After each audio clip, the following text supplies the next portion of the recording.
Hello बच्चों, आप सबका स्वागत है टाइम सेवर कोर्स में एक नई चैप्टर के साथ में, जहां पर हम पढ़ने वाले आज कोऑर्डिनेशन केमिस्ट्री मींस उप सहसंयोजक यौगिक। ठीक है बच्चों, 12th का चैप्टर है, काफी इंटरेस्टिंग चैप्टर है और इसकी एक अलग ही दुनिया है, जहां पर हम पढ़ते हैं बच्चों कॉम्प्लेक्स कंपाउंड के बारे में कि संकुल यौगिक क्या होते हैं, कैसे बनते हैं, इनका निर्माण प्रारंभ में कैसे हुआ। उसके बाद बच्चों इनके हम आईपीसी नाम भी पढ़ेंगे यहाँ पर कि इनका नामकरण हम किस प्रकार से करते हैं। साथ में इसमें बच्चों बंध की जो प्रवृत्ति है वो किस प्रकार से प्रदर्शित की जाती है, इनकी ज्यामिति किस प्रकार से होती है, ज्यामिति हम पढ़ेंगे। तो साथ में बच्चों इसके अंदर हम समावता का भी अध्ययन कर लेंगे। ठीक है बच्चों, यहाँ पर काफी कुछ चीजें हमें यहाँ पर पढ़ने को मिलने वाली है, समझने की हमें आवश्यकता है। तो आप ध्यान से देखिएगा आज का हमारा नया चैप्टर कोऑर्डिनेशन कंपाउंड। ठीक है, आपको मैं बता दूं कि एग्जाम के पर्पज से इसमें हमेशा, चाहे वो आपका नीट का एग्जाम हो, चाहे जेईई मेंस का एग्जाम हो या किसी भी टाइप का कॉम्पिटिटिव एग्जाम होगा, तो इसमें से प्रश्न हमेशा 3-4 प्रश्न पूछे जाते हैं। ठीक है, तो 3-4 प्रश्न को सोल्व करने के लिए यहाँ पर हम पढ़ते हैं आज कोऑर्डिनेशन कंपाउंड। तो नोट कीजिए यहाँ पर अपनी कॉपी के अंदर कोऑर्डिनेशन कंपाउंड। कोऑर्डिनेशन, ठीक है, कोऑर्डिनेशन कंपाउंड्स।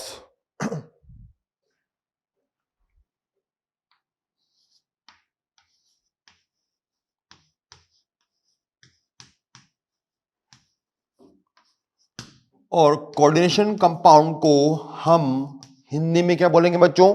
उप सहसंयोजक यौगिक के नाम से इसको हम जानते हैं। तो लिख सकते हैं यहाँ पर हम, हमारे पास है आज का नया चैप्टर जिसको हिंदी में कहा है हमने उप संयोजक यौगिक, इसको हम कहेंगे। ठीक है,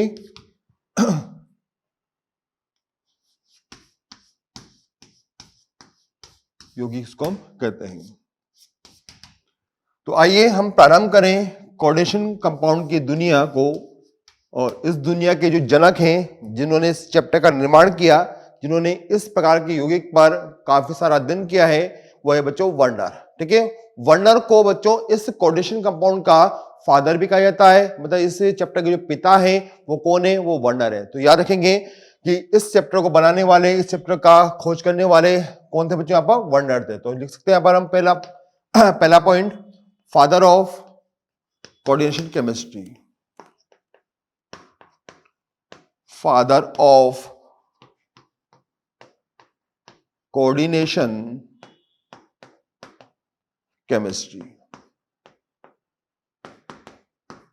तो यहां पर जो इसके पिता हैं या पापा हैं वो कौन है बच्चों? वर्नर है। ठीक है, तो फादर ऑफ कोऑर्डिनेशन केमिस्ट्री कौन थे यहां पर? वर्नर।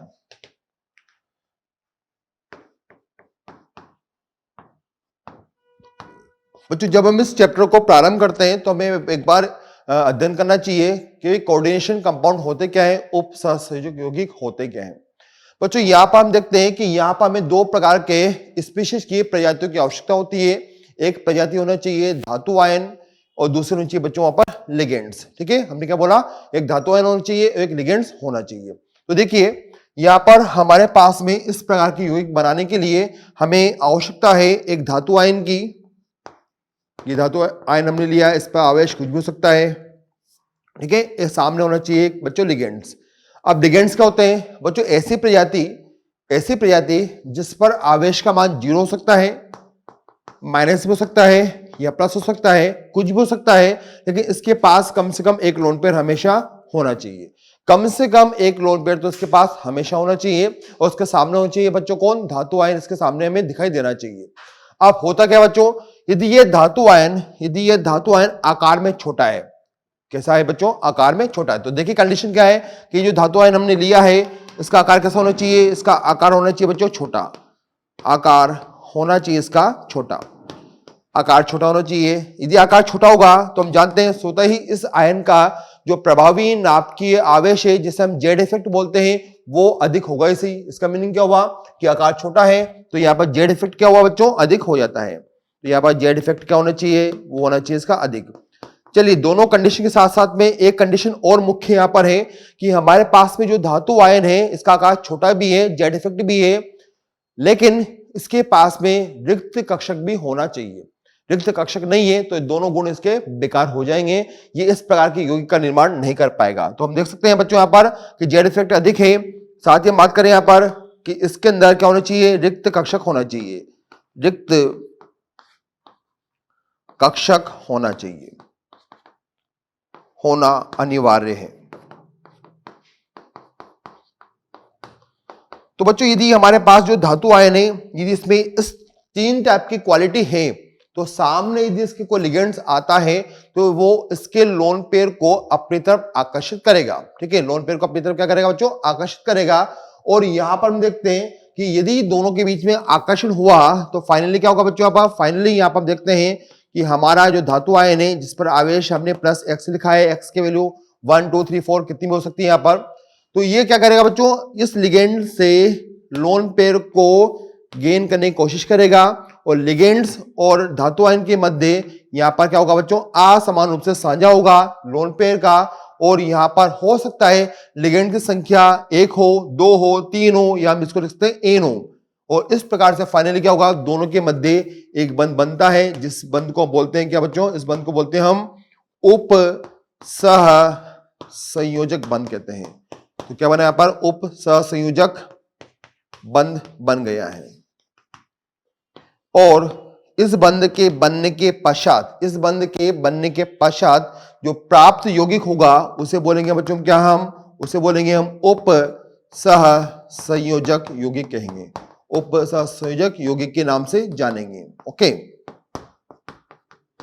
तो भाई हमें पता लग चुका है कि जितने भी उप सह संयोजक होंगे, यौगिक होंगे, उनमें धातु आयन होगा, सामने लिगेंड्स नाम का एक स्पीशीज होगी, प्रजाति होगी, जिसके पास लोन पेयर होगा और दोनों के बीच में वहां पर क्या बनेगा बच्चों, उपसहसक बंध बनेगा। इस प्रकार के यौगिक को हमने यहाँ पर कोऑर्डिनेशन कंपाउंड कहा या उपसहसक यौगिक बोला, या इसको शॉर्ट में छोटे रूप में घर के अंदर जो नाम होगा इसका वो बोल सकते हैं हम संकुल यौगिक भी कह सकते हैं। ठीक है, इसको एक नाम और दिया हमने यहाँ पर संकुल यौगिक, इसको हम यहाँ पर संकुल यौगिक के नाम से भी जानते हैं। ठीक है, तो बच्चों यहाँ पर हम संकुल यौगिक के बारे में बात करेंगे इस चैप्टर के अंदर। बच्चों वर्नर अपनी प्रयोगशाला में दिन रात एक्सपेरिमेंट कर रहे थे और उनका टॉपिक था लवण या सॉल्ट। ठीक है, सॉल्ट के बारे में बच्चों वो अध्ययन कर रहे थे कि सॉल्ट कितने प्रकार के होते हैं, उनसे हम कौन कौन से गुणों के आधार पर डिवाइड कर सकते हैं, बांट सकते हैं, उनमें विभिन्नता बता सकते हैं। तो वर्नर अपनी प्रयोगशाला में क्या कर रहे थे बच्चों, वहां पर वो अपनी प्रयोगशाला में लवण के ऊपर प्रयोग कर रहे थे। अब लवण के ऊपर प्रयोग किया तो उनको क्या क्या स्टेटमेंट मिले, उनको कौन कौन सी जानकारी प्राप्त हुई, वो यहां पर हम देखते हैं। तो वर्नर ने अपनी प्रयोगशाला में प्रयोग किया और उनको मिला सोल्ट के प्रकार, सोल्ट मीन्स लवण। तो वो लवण पे अध्ययन कर रहे थे तो उनको पता लगा कि यहां पर लवण को वो 2 भागों में बांट सकते हैं। नंबर 1 पर आते हैं बच्चों साधारण लवण, साधारण लवण की हम बात करें, और दूसरा बच्चों एक होता है अपने पास में युगात्मक लवण, युगात्मक लवण। ओके, या यौगिक भी इसको हम कह सकते हैं। तो भाई साधारण लवण और युगात्मक लवण, उनको 2 प्रकार के लवण वहां पर प्राप्त होने लगे। भाई सिंपल लवण की हम बात करें, सिंपल लवण हमारे पास में काफी सारे होते हैं, जैसे कि अपने पास में NaCl है, कैल्शियम डाइफ्लोराइड है, काफी सारे अपने पास सिंपल है। तो यहाँ पर उन्होंने बताया कि सिंपल जो लवण है वो NaCl हो सकता है, KCl हो सकता है, MgCl2 हो सकता है। ठीक है, या आप ले सकते हैं यहां पर फेरस सल्फेट ले सकते हैं, FeSO4 ले सकते हैं, या आदि। अब बच्चों उन्होंने सिंपल सोल्ट क्यों बोला, सिंपल सोल्ट उन्होंने बोला कि यदि हम यहां पर देखें इन लवण के अंदर, तो यहां पर हम जानते हैं कि ये जो लवण बने हुए हैं जितने भी हमने नोट किए हैं, ये अम्ल प्लस क्षार की अभिक्रिया से बने हुए हैं, अम्ल क्षार की अभिक्रिया से बनते हैं। तो क्या बनता है बच्चों, यहां पर लवण बन जाता है। तो जब आप अम्ल क्षार की उदासीनीकरण अभिक्रिया पढ़ते हैं तो वहां पर हमें लवण का निर्माण होता हुआ दिखाई देता है। बच्चों इस लवण में यदि हम यहाँ पर कोई भी एक लवण का चयन करें, हम जैसे हमने लिया NaCl, तो बच्चों ये जो NaCl है इसका जो धनात्मक भाग है, जो प्लस वाला भाग है और ये माइनस वाला भाग है, तो प्लस वाला भाग बच्चों हमें मिलता है हमेशा क्षार वाले पार्ट से। तो क्षार से क्या मिलता है हमें, यहाँ पर प्लस भाग मिलेगा। बच्चों यहाँ पर ये दूसरा जो Cl माइनस है ये मिलता है बच्चों में, हमने लिया होगा शायद HCl, तो यहाँ पर हमें Cl मिलेगा, इससे कहने का मीनिंग हुआ कि हमें अम्ल से मिलता है। तो साधारण लवण के अंदर जो धनात्मक भाग है वो हमें क्षार से प्राप्त होता है और जो माइनस वाला भाग है वो हमें अम्ल से प्राप्त होता है। बच्चों दूसरी बात उन्होंने हमें बताया कि यदि हम इस लवण को यदि जल में डाल देते हैं, यदि इसको हमने जल में डाल दिया तो इसका क्या हो जाएगा बच्चों, आयनीकरण हो जाएगा, ये अपने अपने आयनों में टूट जाएगा और जल के अंदर बच्चों ये बनाएगा क्या, Na+ बनाता है, साथ में बनाता है बच्चों क्या, ये Cl- भी बनाएगा। कहां पर, जलीय माध्यम में, इसको लिख दिया हमने एक्वस मीडियम में। तो उन्होंने हमें यह भी बताया कि साधारण जो सिंपल लवण होंगे यदि हम उनको जल में डाल देते हैं, यदि उनको हम जल में डालते हैं तो वो आयनीकृत हो जाते हैं, अपने अपने आयनों में टूट जाते हैं। अब वो जल के अंदर सिंपल लवण नहीं कहलाएंगे क्योंकि वो तो टूट चुके हैं। अतः साधारण लवण जल में डालने के बाद अपनी पहचान खो देता है क्योंकि वो आयनों में विभक्त हो जाता है। दूसरी बात कि भाई वहां पर Na+ बना या Cl- आयन बना, उनको कैसे पता लगा कि वहां पर Na+ है या Cl- है, तो उन्होंने क्या किया बच्चों, Na+ की उपस्थिति या Cl- की उपस्थिति को जांच करने के लिए, चेक करने के लिए उन्होंने Na+ का और Cl- का परीक्षण किया, टेस्ट लगाए, ठीक है। और टेस्ट यदि पॉजिटिव आते हैं Na+ का या Cl- का, तो उनको पता लग गया कि हाँ वास्तव में यहां पर क्या है बच्चों, Na+ है जल में और Cl- भी प्रेजेंट है, क्योंकि यहाँ पर इसके जो टेस्ट है वो यहाँ पर पॉजिटिव मिल रहे हैं, धनात्मक मिल रहे हैं, सकारात्मक मिल रहे हैं। अतः वहां पर अब NaCl नहीं है, वहां पर Na+ अलग हो चुका है और Cl- वहां पर अलग हो चुका है। तो उन्होंने जब इनके टेस्ट लगाए तो टेस्ट के मिले उनको पॉजिटिव मिले, इसकी भी पॉजिटिव वहां पर प्राप्त हुए। तो भाई ये हुआ सिंपल लवण के बारे में, सिंपल से साधारण हमने परिभाषा बता दी आपको और सिंपल से आपको जानकारी बता दी है। बच्चों उन्होंने क्या किया, उन्होंने वहां पर कुछ योगात्मक लवण का निर्माण भी किया और योगात्मक लवण में उनको 2 प्रकार के लवण प्राप्त हुए।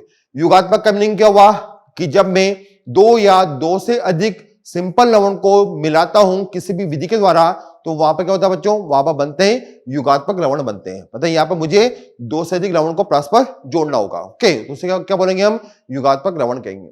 तो बच्चों उन्होंने अपनी प्रयोगशाला में देखा कि योगात्मक लवण 2 प्रकार से बन सकते हैं। नंबर 1 पे उन्होंने आंसर दिया कि यहां पर बनेगा बच्चों क्या, द्विक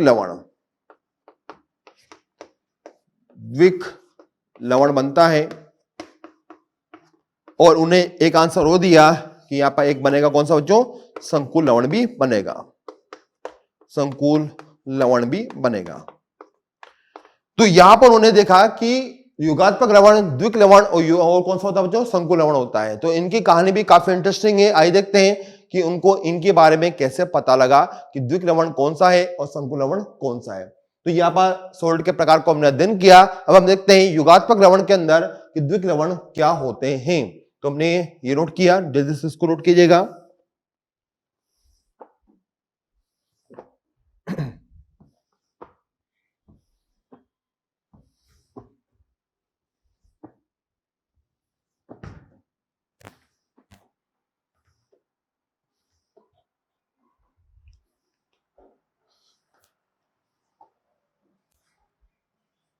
ठीक है, इस पेंट को भी हम हटा देते हैं यहां से। अब आपने इसका नेम नोट कर लिया है।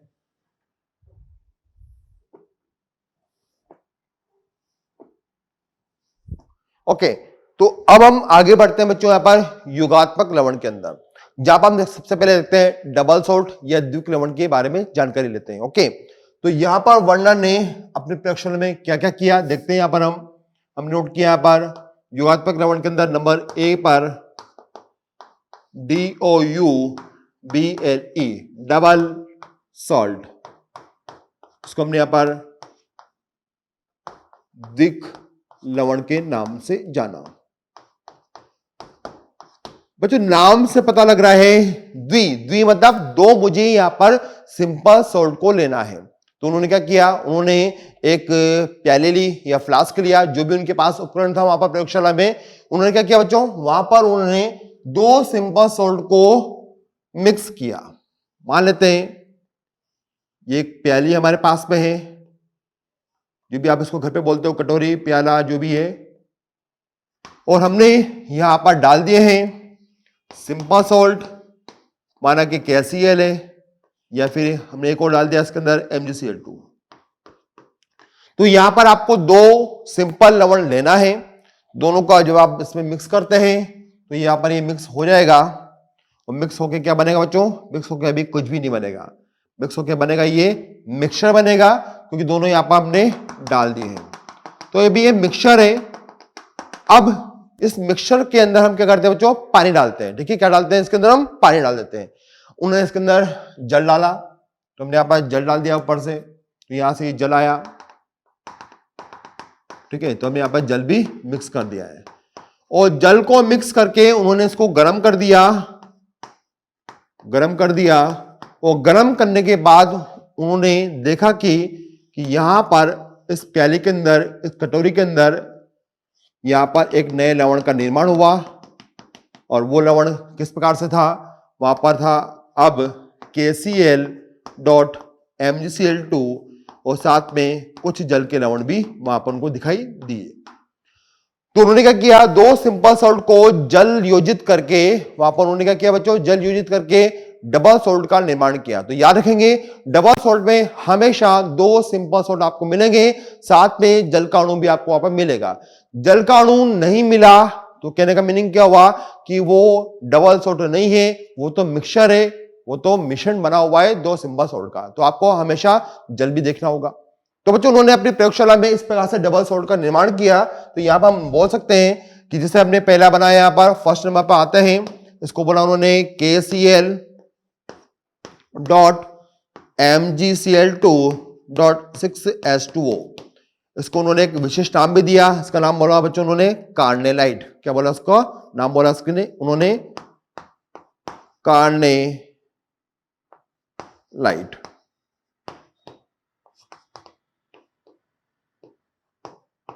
कार्नेलाइट के नाम से इसको हम जानते हैं। ऐसे बच्चों उन्होंने प्रयोगशाला में काफी सारे द्विक लवण का निर्माण उन्होंने किया। एक तो हमने यहां पर नोट कर लिया कार्नेलाइट को, दूसरा देखते हैं बच्चों यहां पर, दूसरा उनके पास था ferrous ammonium sulphate. Ferrous ammonium sulphate मतलब FeSO4.NH4 2SO4.6H2O। इसका कॉमन नेम क्या बच्चों, फेरस अमोनियम सल्फेट उसको हम बोलते हैं, और उसको वर्णन ने नाम दिया है मोहर सॉल्ट, मोहर लवण इसको बोला। तो मोहर सॉल्ट के नाम से इसको बच्चों हम जानते हैं। एक वर्णन को पता लगा कि हमारे पास जो एलम होता है, फिटकरी होती है, वो भी एक डबल सॉल्ट का ही एग्जांपल है, क्योंकि वहां पर भी हम दो सिंपल सॉल्ट को जल द्वारा जोड़ देते हैं। तो फिटकरी का फॉर्मूला लिख सकते हैं यहां पर हम।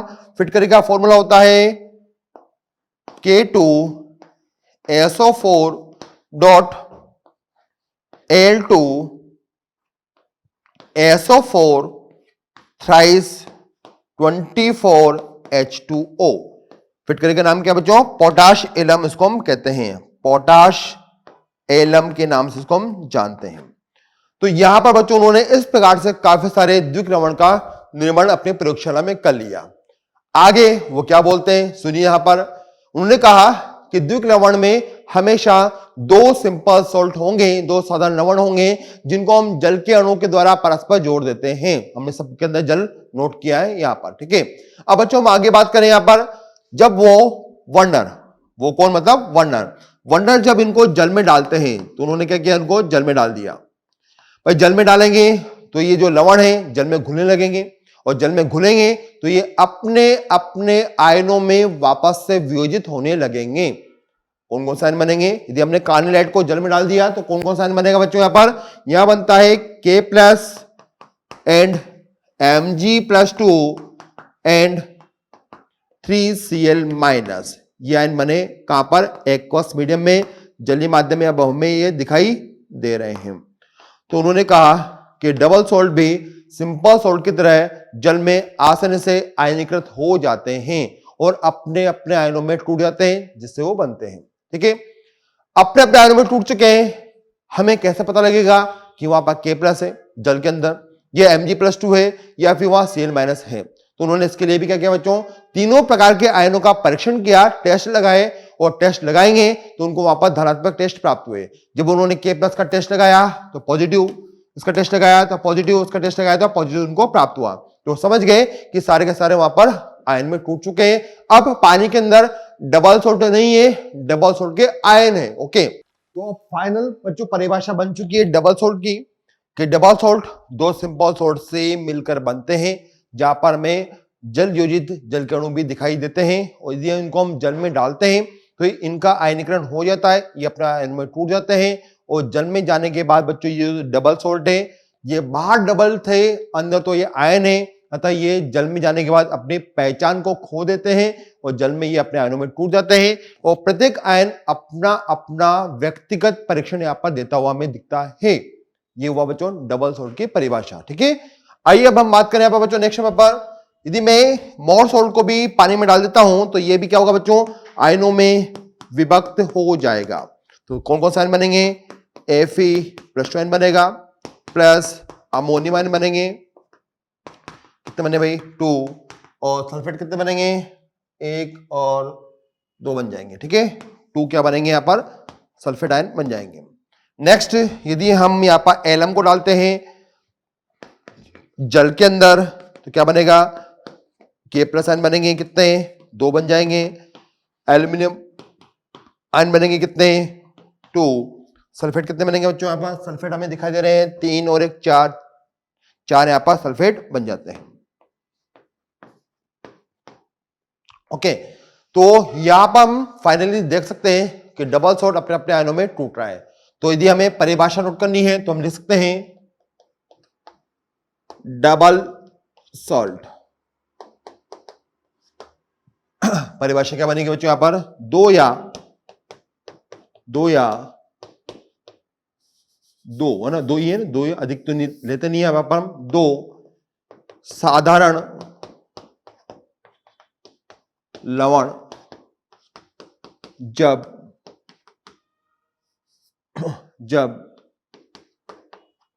जल योजित H2O के द्वारा बंधित होते हैं तो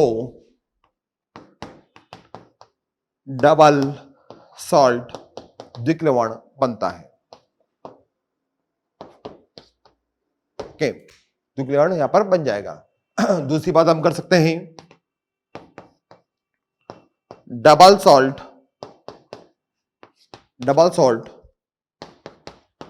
जल में आसानी से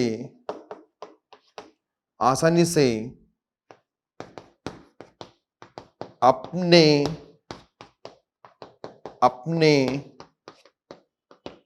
आयनों में विभक्त हो जाते हैं, अपने अपने आयनों में टूट जाते हैं। ठीक है, और अपने आयनों का परीक्षण देते हैं, वह अपने आयनों का परीक्षण देते हैं।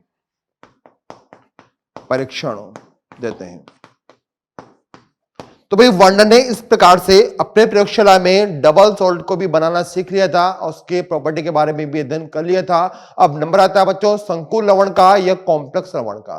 तो हम यहाँ पर प्रारंभ करते हैं, ए के बाद बी नंबर पाते हैं, युगात्मक के अंदर कौन सा आएगा, संकुल लवण, जिसको हम अंग्रेजी माध्यम में कहते हैं कॉम्प्लेक्स सॉल्ट। तो भाई वर्नर इस प्रकार से डबल सॉल्ट का निर्माण लगातार कर रहा था अपनी प्रयोगशाला में। उसने फिर से कोशिश किया कि मैं एक और डबल सॉल्ट बनाता हूं। ठीक है, कैसे बनाता हूं, तो उसने क्या किया, उसने यहां पे लिया FeCN2 प्रकार का लिया सिंपल सॉल्ट, साथ में लिया उसने यहां पर 4KCN प्रकार का सिंपल सॉल्ट। दोनों बच्चों अभी यहां पर सिंपल सॉल्ट है, वो कोशिश कर रहा है कि यहाँ पर हम दोनों को मिलाकर क्या कर सकते हैं बच्चों, यहाँ पर मिलाकर उसको हम डबल सॉल्ट बनाते हैं। ठीक है, तो उसने भाई यहाँ पर वही प्रोसेस फॉलो किया, जल मिलाया होगा, जल मिलाकर उसने इसको बनाने की कोशिश करी होगी और बनाने के बाद उसको पता लगा कि डबल सॉल्ट बन चुका है।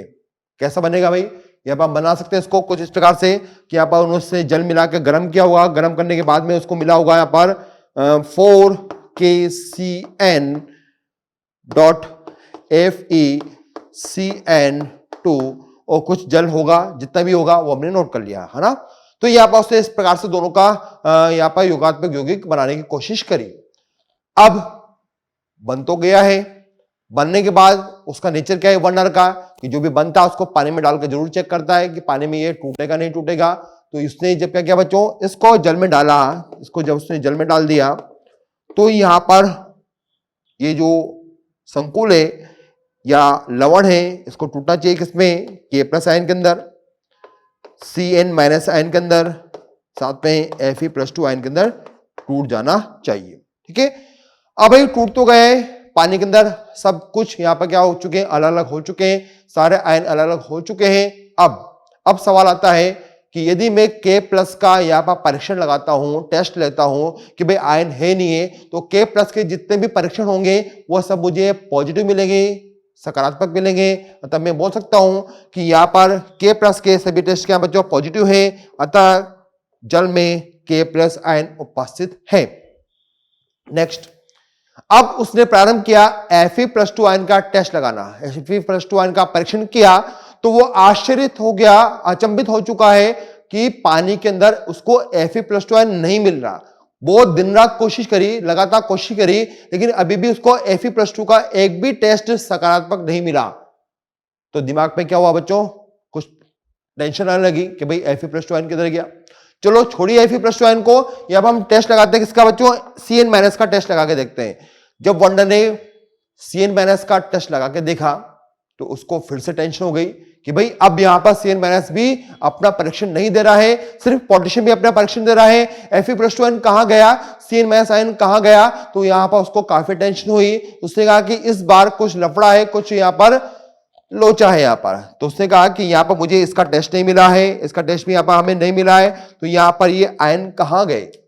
तो उसने अन्य साथियों से मदद ली और मदद लेने के बाद वो सब एक फाइनल डिसीजन पे आके रुके कि यहाँ पर जो हमने बनाया है, भी हमने जो बनाया है ये इस प्रकार का लवण यहाँ पर नहीं बनता है, इस प्रकार का लवण यहाँ पर नहीं बनता है, यहाँ पर कुछ और बनता है। क्या बनता है आइए इसको हम चेक करते हैं। ठीक है, तो बच्चों यहाँ पर जब टेंशन चालू हुई तो नए विकास की खोज हुई, नया विकास होने लगा और नया विकास हुआ तो हमें संकुल लवण प्राप्त होने लगे। कैसे हुए आइए देखते हैं।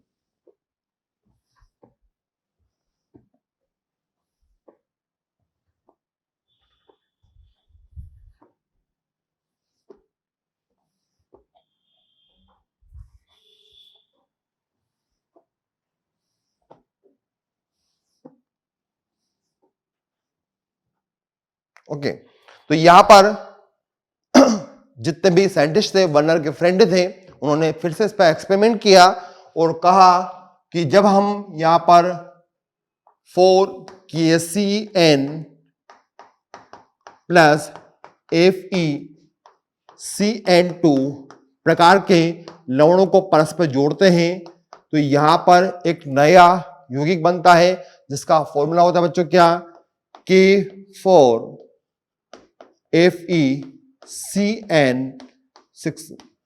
ठीक है, क्या बनाया पर एक नया हमें फॉर्मूला बनाना होगा, एक नया यौगिक बनाना होगा, तो उन्होंने इसको इस प्रकार से बनाया।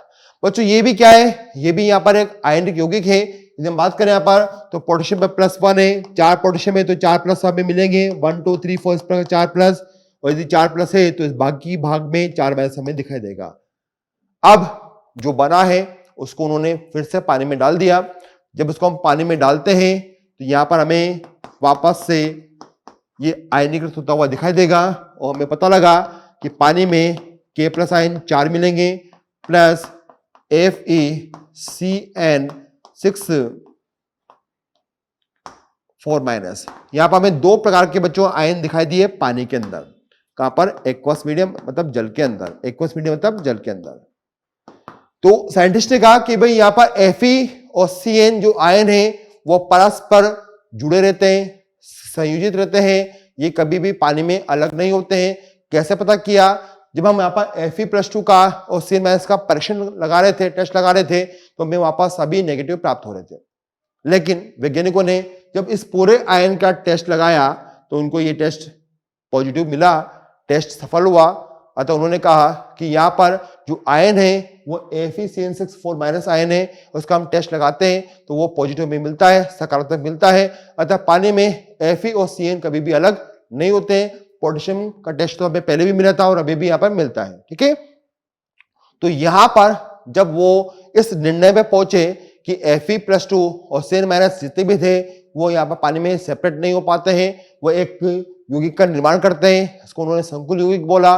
और पूछा गया कि भाई यहाँ पर Fe+2 और Cn- अलग क्यों नहीं हुए, ये साथ साथ क्यों रहते हैं, अलग क्यों नहीं होते हैं? तो उनका आंसर क्या था? उनका आंसर था कि यहाँ पर इस आयन के अंदर यदि हम बात करें तो यहाँ पर Fe जो +2 आयन है वो सेंटर में है, मिडल में है, और इस सेंटर के चारों तरफ हम देखते हैं कि यहां पर Cn1, Cn2, Cn3, Cn4, Cn5, Cn6, 6 Cn इसके चारों तरफ उपस्थित थे।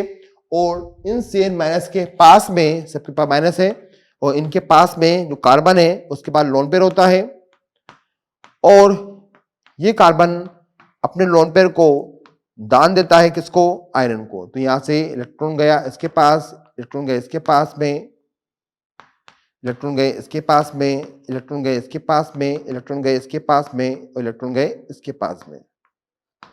ओके, तो यहां पर बच्चों जो Cn है वो आयरन के साथ में इस प्रकार का बंध बनता है। कौन सा बच्चों? तीर वाला बंध है, जिसको हम बोलते हैं उप सहसंयोजक बंध। तो ये एक सहसंयोजक प्रकार का बंध है जहां पर हम असमान रूप से साझा देखते हैं आयरन और Cn के मध्य। ठीक है, और ये उप सहसंयोजक प्रवृत्ति का है, तो ये कभी भी जल में आयनीकृत नहीं होगा, ये कभी भी जल में टूटेगा नहीं। और मुझे पूरे जल के अंदर ये कंप्लीट यहाँ पर एक हमें आयन दिखाई देगा, जिसे बोलते हैं बच्चों हम क्या? संकुल आयन कहते हैं। तो इसको बोला हमने यहाँ पर संकुल आयन। तो यहां से वर्णन ने पहली बार संकुल यौगिक की खोज प्रारंभ करी, या पहला संकुल उन्होंने बना के देख लिया था। और इस प्रकार से जो निम्न संकुल थे उसको उसने नाम दिया। क्या नाम दिया बच्चों? यहाँ पर इसको नाम दिया उसने सॉरी, पोटेशियम, पोटेशियम फेरो, फेरो साइनाइड। ठीक है, और वो क्या बोलते हैं? वो बोलते हैं कि संकुल जो आयन होंगे या यौगिक होंगे उनमें दो आयन परस्पर उपसहसंयोजक बंध से बंधित होंगे, वो कभी भी जल में आयनीकृत नहीं हो पाते हैं। ये हुआ बच्चों संकुल लवण या यौगिक की परिभाषा। तो इसको हम यहाँ पर लिख सकते हैं किस प्रकार से? हमने यहाँ पे लिखा कि कॉम्प्लेक्स सॉल्ट में कि कॉम्प्लेक्स सॉल्ट की हम परिभाषा यहाँ पर आपको बता रहे हैं। इस प्रकार के लवण में, इस प्रकार के लवण पूर्ण रूप से जल में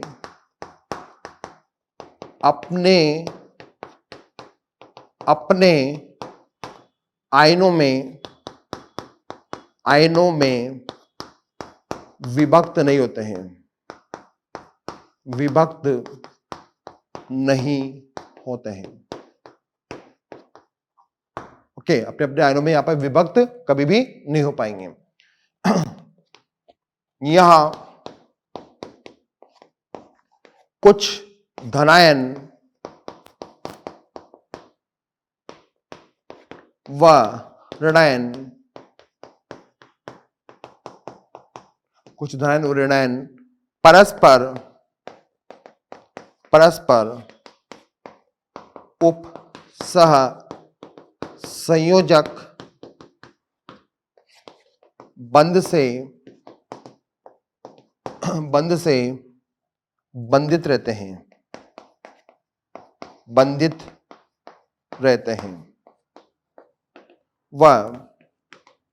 वह एक नए संकुल का निर्माण करते हैं, निर्माण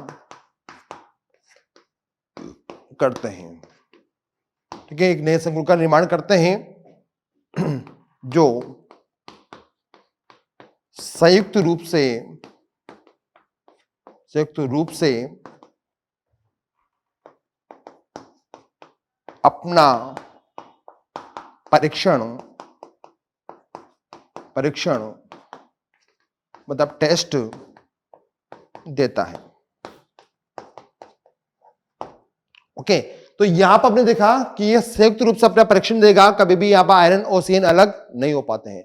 तो बच्चों यहां पर संकुल यौगिक बनना प्रारंभ हो चुके थे। वर्णन ने जब एक संकुल को बनाया तो उसने यहाँ पर बहुत सारी लाइन लगा दी है, वो संकुल बनाता जा रहा है और बहुत सारे संकुल का उसने निर्माण यहाँ पर प्रारंभ कर दिया था। अब जब उन्होंने बहुत सारे संकुल का निर्माण किया तो उन्होंने कहा कि हमारे इस केमिस्ट्री में हमें यहाँ पर कुछ डिफरेंट टाइप के संकुल मिलते हैं जिनकी हम बात अब यहाँ पर करने वाले हैं। तो देखिए यहाँ पर जब वर्णन ने काफी सारे संकुल का निर्माण किया इस प्रकार से, तो उन्होंने कहा कि यहाँ पर मैं जल में आयनीकृत होने के आधार पर, जल में वियोजित होने के आधार पर संकुल को 4 भागों में बांट सकता हूं। तो देखिए यहाँ पर हम यहाँ पर संकुलों का प्रकार देखते हैं। संकुलों के प्रकार,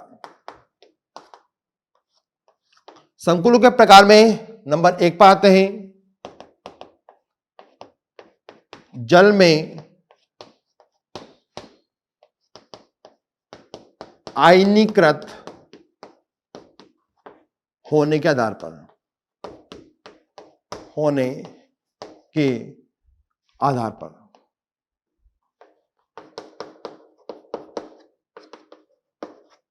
तो भाई जब वर्णन ने काफी सारे संकुल का निर्माण किया और सबको जल में डाला तो उनको पता लगा कि हमारे पूरी केमिस्ट्री में या पूरे नेचर में हमें 4 प्रकार के संकुल यहां पर प्राप्त हो सकते हैं, जिनमें मैं पहला प्रकार बच्चों नोट कर रहा हूं नंबर 1 पर, जिस हमारे पास में K4FeCN6 प्रकार का संकुल है। यदि उसको हम जल में डालते हैं तो क्या बनेगा भाई, जल में डालने में बनता है 4K+ एंड संकुल आयन बनेगा FeCN6 4-। ओके, तो जब हमने इसको जल में डाला तो हमें पता लगा बच्चों कि यहां पर जो धनात्मक आयन है, जो प्लस वाला है, वो सिंपल आयन सा दिख रहा है मुझे, वो किसी और के साथ में बंध नहीं बना रहा है, लेकिन यहाँ पर FeOCN यहाँ पर परस्पर एक युगात्मक यौगिक बना रहे हैं, जिसको हम बोलते हैं बच्चों संकुल आयन बोलते हैं। अतः यहाँ पर जो नेगेटिव आवेश है, ऋणायन है, वो युगात्मक हमें दिखाई दे रहा है। ठीक है,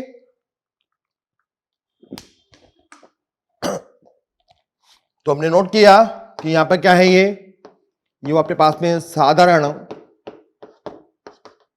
धनायन है, लेकिन जो ऋणायन मिला है वो क्या है, वो संकुल ऋणायन होता है। तो एक प्रकार तो उन्होंने ऐसा हमें बता दिया। दूसरे प्रकार की हम बात करें, यहां पर कॉपर के साथ में NH3 SO4 हमने यहां पर लिया है, फिर से इसको जल में डाल दिया। जो बॉक्स वाला भाग है वो अलग होगा, Cu NH3 2+ NH4 2-। भाई यहां पर सल्फेट को हम अलग करेंगे तो -2 में अलग होगा, तो बॉक्स पे कितना आवेश आएगा, +2 आवेश आता है। इस बार हमने देखा कि यहाँ पर जो धनात्मक आयन है, जो धनायन है वो संकुल वाला है, और जो माइनस वाला है वो क्या बच्चों, सिंपल सा आयन हमें दिखाई दे रहा है। तो नोट किया हमने यहाँ पर, ये मुझे मिलेगा संकुल धनायन है, और यहां पर जो ऋणायन बनता है वो कैसा बच्चों, साधारण ऋणायन है।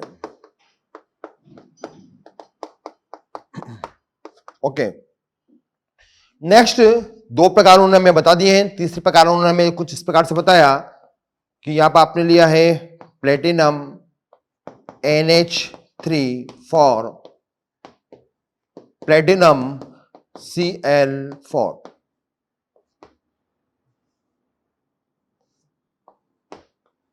ओके, तो यहां पर जब उन्होंने इस प्रकार का संकुल बनाया और उसको भी जब उन्होंने जल में डाल दिया तो उनको पता लगा कि यहां पर जो आयन बनते हैं वो था प्लेटिनम NH3 फॉर कितना था भाई 2+ and platinum Cl for 2-। Okay, तो बच्चों यहां पर अपने पास में इस प्रकार से दो संकुल यहां पर बनने लगे। नेक्स्ट, इस बार हमने देखा कि जो धनायन है वो भी संकुल वाला है, जो ऋणायन है वो भी संकुल वाला है। तो हमने नोट किया कि यहां पर अभी क्या है बच्चों, संकुल धनायन है, संकुल धनायन है, और यहां पर संकुल क्या है, ऋणायन है, संकुल ऋणायन है। संकुल का मीनिंग क्या हुआ, संकुल का मीनिंग हुआ कि जहां पर कुछ आयन परस्पर उपसहसंयोजक बंध से जुड़े रहते हैं उन्हें हम संकुल आयन बोल सकते हैं।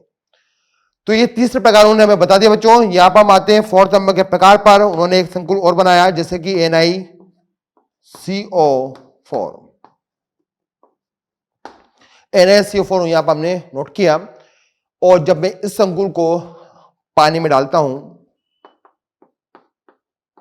तो यहां पर मिलते हैं मुझे नो आयन, कोई भी आयन मुझे यहां पर नहीं मिलेंगे। क्यों? क्योंकि संकुल के आगे पीछे कोई सिंपल सा साधारण सा या आयन नहीं है, न धनायन है ना ही ऋणायन है। ठीक है, तो हमने देखा कि इस पूरे संकुल पर आवेश का मान कितना बच्चों, 0 है, क्योंकि कार्बन मोनोऑक्साइड जिसको हम कार्बोनिल बोलते हैं इस पर आवेश 0 होता है, तो सब कुछ 0 है। निकल भी क्या होगा, 0 हो चुका है, अतः इसके आगे पीछे कोई नहीं है और ये दोनों परस्पर उपसहसंयोजक बंध से जुड़े हुए हैं और इस प्रकार के जो यौगिक होते हैं वो जल में आयनीकृत नहीं हो पाते हैं। ठीक है, संकुल कभी भी जल में आयनीकृत नहीं हो रहा है, अतः उसको नाम दिया गया कौन सा बच्चा, यहाँ पर उदासीन संकुल कहा गया। कौन सा बोला उसको, उदासीन संकुल कहा गया।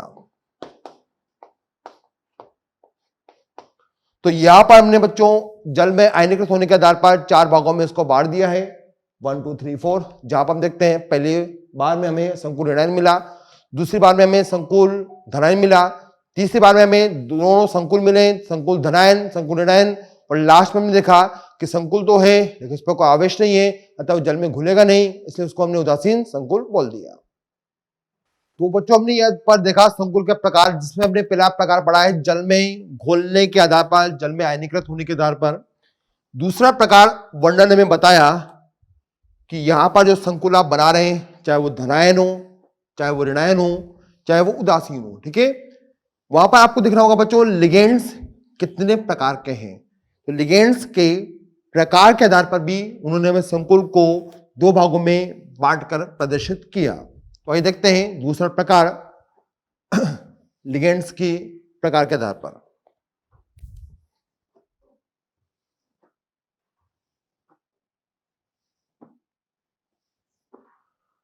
तो हमने यहां पर नोट किया प्रकार नंबर 2 में जो वर्णन के द्वारा प्रदर्शित किया गया था, यहां पर नोट करते हैं नंबर 2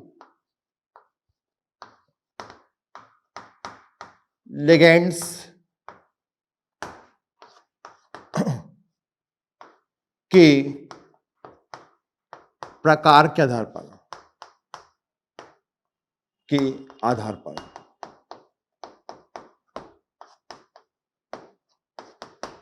तो दूसरे प्रकार अपने पास बच्चों लिगेंड्स के प्रकार के आधार पर हम देखते हैं यहां पर जो लिगेंड्स का प्रकार, यदि लिगेंड्स संकुल में एक ही प्रकार का है तो उसे बोलेंगे बच्चों हम होमोलेप्टिक, यानी समांगी प्रकार के संकुल उसको हम कहते हैं। तो यहां पर लिख सकते हैं यदि एक के प्रकार के आपको लिगेंड्स दिखाई दे रहे हैं तो समांगी प्रकार के होंगे। तो नोट किया हमने यहां पर फर्स्ट नंबर पर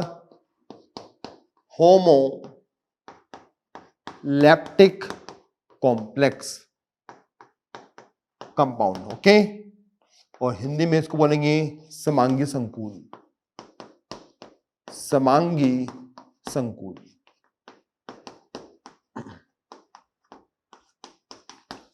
एग्जाम्पल्स इसको हम समझ लेते हैं एक बार कि कैसा दिखाई देता है ये।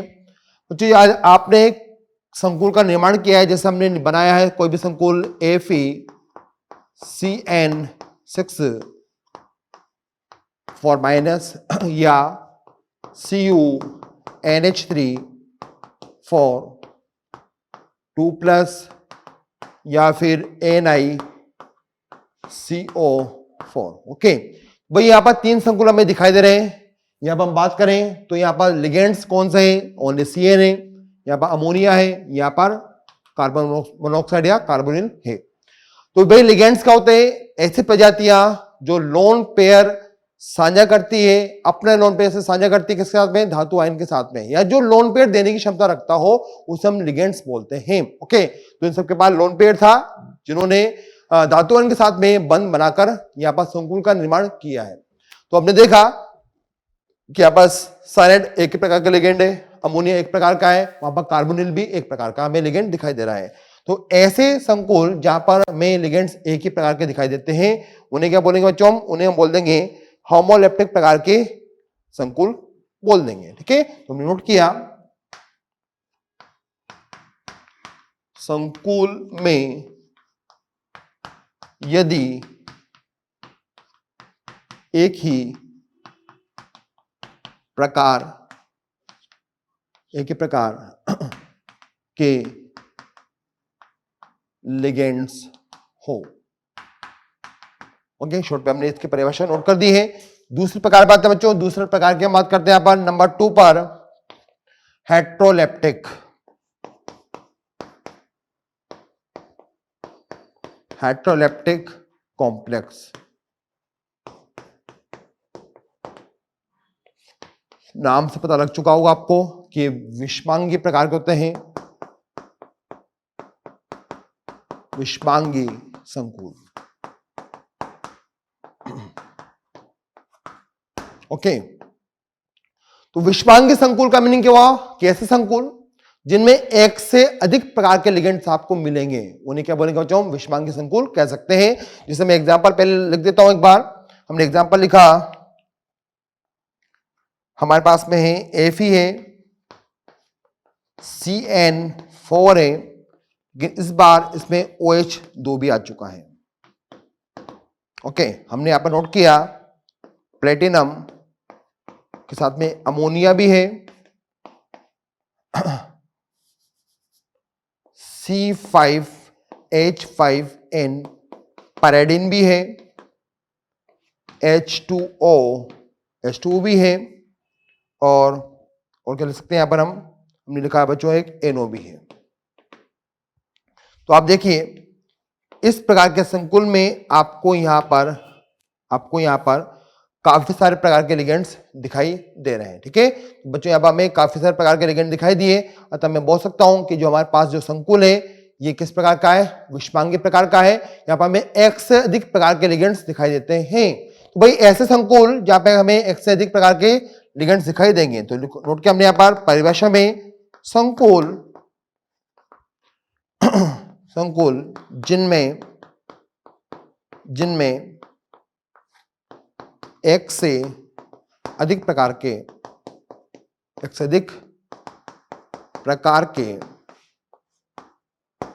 लिगेंड्स।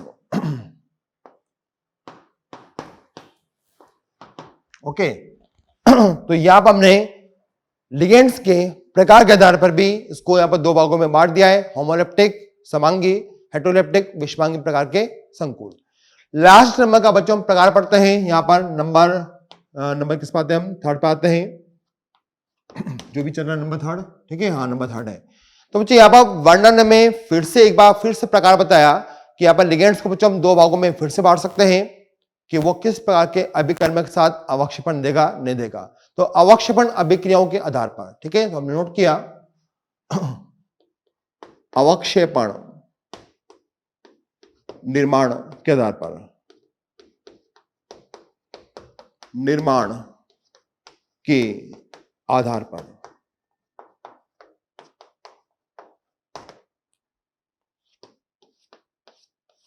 तो अवक्षेपण निर्माण के आधार पर संकुल की बच्चों बात करें यहां पर तो देखिए यहां पर हमें यहां पर मिलेगा नंबर 1 पर परफेक्ट कॉम्प्लेक्स, हिंदी में बोलेंगे इसको बच्चों हम पूर्ण संकुल।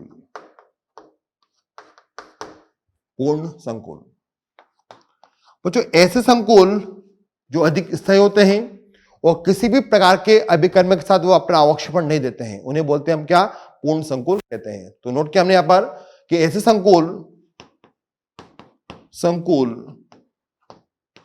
जो अधिक स्थायी होते हैं वह किसी भी अभिकर्मक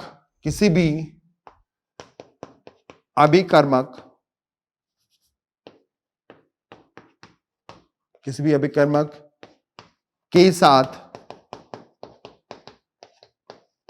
अवक्षेपण नहीं देते हैं।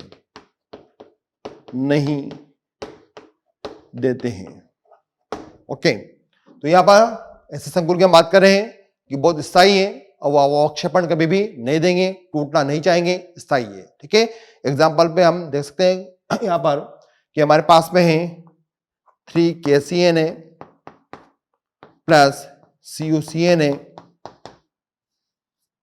और यदि हम अपन इनको परस्पर जोड़ते हैं तो वर्नर के अनुसार संकुल बनता है कौन सा, K3CuCN, क्या बना बच्चों यहां पर 4। बच्चों यहां पर दोनों को मिलाने पर हमें संकुल मिलता है K3CuCN4। यहां पर कॉपर पर आवेश मुझे दिखाई दे रहा है +1। कैसे दिखाई दिया, ये +1 है, +1 है, +1 है, यदि +1 होगा तो ये -3 में जाएगा, बाहर -3 है, अंदर 4 माइनस है, कैंसिल करेंगे, -1 बचेगा, -1 को बैलेंस करने के लिए कॉपर +1 आ जाएगा। ठीक है, तो यहाँ पर कॉपर पर हमें +1 दिखाई दिया। बच्चों यहाँ पर बात करें कि जो संकुल है अपने पास में वो ये वाला है, और यदि ये संकुल यहाँ पे क्या होता है बच्चों, यहाँ पर जब इसको हम जल में डालते हैं तो ये आयनीकृत हो जाता है, नहीं ये अपने K+ से अलग हो जाएगा। और यदि हम बात करें यहाँ पर कि जल के अंदर क्या होता है बच्चों, इसका जो वियोजन है वो बहुत कम हो पाता है, नहीं हो पाता है। ठीक है, CuCN4 जो प्रकार का संकुल हमें दिखाई दे रहा है यहाँ पर, कितना था 3-, इसका वियोजन क्या होता है, बहुत कम, वियोजन बहुत कम। ठीक है, क्यों होता है भाई वियोजन बहुत कम होता है, वियोजन इसलिए होता है कि यहाँ पास की जो हाइड्रेशन ऊर्जा का मान है वो काफी हमें अधिक दिखाई देता है। तो यहाँ पर हाइड्रेशन एनर्जी क्या है, इसकी काफी अधिक है, अतः ये स्थायी है। यदि इसका वियोजन हो जाता तो हमें क्या मिलता है, यहाँ पर हमें यहाँ पर प्राप्त होते हैं कौन कौन से आयन प्राप्त होते हैं, कॉपर +1 एंड 4CN- प्राप्त हो जाते हैं। ठीक है, तो बच्चों यहाँ पर यदि इसका वियोजन होता पूर्ण रूप से तो मुझे क्या मिलता, वहां कॉपर + मिलता, और यहाँ पर मुझे क्या मिल जाता, 4CN मिलता। और यदि मैं इसके वियोजन के बाद में जिसकी अभिक्रिया कराता किसी अभिकर्मक से जिसका नाम है H2S गैस, इसमें एंटर कराता, तो यहाँ पे क्या बनता बच्चों, यह बनना चाहिए था कॉपर का सल्फाइड, लेकिन ये नहीं बनता है, नो अवक्षेपण, नो पीपीटी यहाँ पर नहीं बनती, अवक्षेपण यहाँ पर नहीं बनता है, क्योंकि वियोजन नहीं हुआ तो कोई भी अभिकर्मक डालेंगे तो कॉपर वहां पर किसी से भी अभिक्रिया नहीं करेगा। क्यों नहीं करता, क्योंकि आपने पढ़ा बच्चों फिजिकल केमिस्ट्री में पढ़ा है कि यहां पर कॉपर +1 एंड S2- का आयनिक उत्पाद क्या होता है बच्चों, यहाँ पर आयनिक उत्पाद की जो वैल्यू है वो क्या होती है बच्चों, यहाँ पर वो यहाँ पर KSP की तुलना में क्या होती है बच्चों, कम होती है। तो यहाँ पर हमने देखा KSP की तुलना में कम होती है, अतः यहाँ पर अवक्षेपण बनने की कोई शर्त मुझे दिखाई नहीं दे रही है, अतः यहाँ पर कॉपर का कोई सल्फाइड नहीं बनेगा, अतः ये जो संकुल है इसका वियोजन नहीं हो पाएगा और किसी भी अभिकर्मक से ये अभिक्रिया नहीं कर पाएगा। तो बच्चों ये कौन सा हुआ, ये हुआ अपने पास में परफेक्ट, हमने यहाँ पर पढ़ा है कौन सा, लवण, संकुल लवण हमने परफेक्ट पढ़ लिया है। इसके जस्ट अपोजिट की हम बात करें यहाँ पर, तो यहाँ पर अपने पास में दूसरे नंबर पर आता है इम्परफेक्ट या अपूर्ण संकुल। यहाँ पर हम देखते हैं अपूर्ण संकुल, ऐसे संकुल जो किसी न किसी अभिकर्मक से क्या हो जाएंगे बच्चों, वहां पर वो अवक्षेपण अभिक्रिया देने लगते हैं। तो यहाँ पर इसका हमने दूसरा रूप देखा। नंबर 2 पर आते हैं नंबर 2 पर आते हैं इम्परफेक्ट कॉम्प्लेक्स। इम्परफेक्ट कॉम्प्लेक्स की बच्चों यहां पर बात कर रहे हैं, इसको हिंदी में हम कहते हैं अपूर्ण संकुल। अपूर्ण संकुल के नाम से इसको हम जानते हैं। तो देखिए यहां पर एग्जाम्पल से पहले इसको हम समझ लेते हैं कि एग्जाम्पल में हमें किस प्रकार से प्रदर्शित करना होगा, किस प्रकार से अवक्षेपण अभिक्रिया यहां पर देते हैं। तो यहां पर हमने नोट किया कि हमारे पास में इसको बनाने के लिए क्या है, सिंपल सोल्ट है, KCN है, प्लस हमने लिया कैडमियम साइनाइड लिया, 2 संकुल बनाना होगा हमें क्या, K2 कैडमियम CN4। यहां पर कैडमियम पर आवेश कितना दिख रहा है मुझे, +2 यहां पर दिखाई देता है। ठीक है, नेक्स्ट अब देखिए फाइनली हम बात करें यहां पर कि यहां पर जो कैडमियम का जो साइड वाला संकुल बना हुआ है, इस पूरे संकुल पर मुझे आवेश दिखाई दे रहा है 2-, क्योंकि 2+ आगे तो 2- इस पर जाता है। और ये जो संकुल है यदि इसका हम वियोजन करते हैं पानी में डालने के बाद में, तो बच्चों ये क्या होता है, ये अस्थायी होने के कारण आसानी से इसका वियोजन हो जाता है। तो ये संकुल क्या है, यदि इसको हमने पानी में डाला तो यहाँ पर हम देखते हैं पानी के अंदर इसका वियोजन होता है। तुमने नोट किया वियोजन अधिक हुआ, इसका वियोजन अधिक होगा,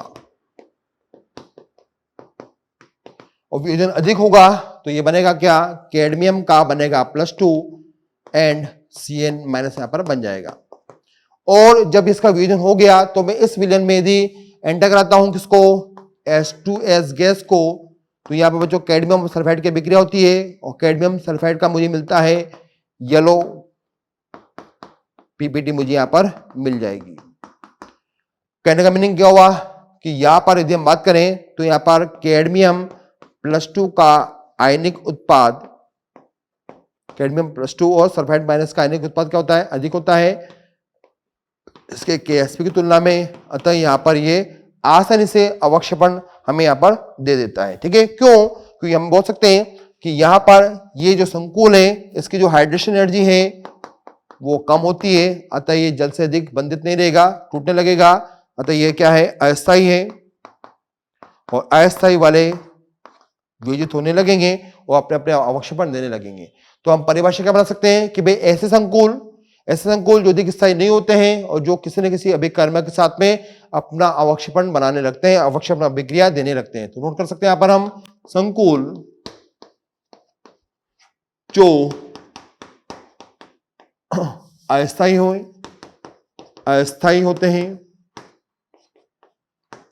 होते हैं एवं जल में इनका वियोजन अधिक होता है, जल में इनका वियोजन अधिक होता है और वह एक निश्चित अभिकर्मक के साथ में अवक्षेपण अभिक्रिया देते हैं। वह अभिकर्मक के साथ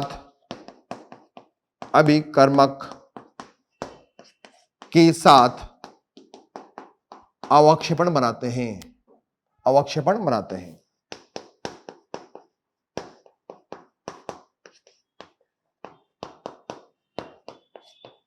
तो ये हुआ बच्चों कौन सा, इम्परफेक्ट कॉम्प्लेक्स की हमने यहाँ पर बात करी है। इम्परफेक्ट कॉम्प्लेक्स को बच्चों में यहाँ पर क्या बोलते हैं, नॉन क्लासिकल, मतलब नए जमाने का संकुल भी हो सकते हैं।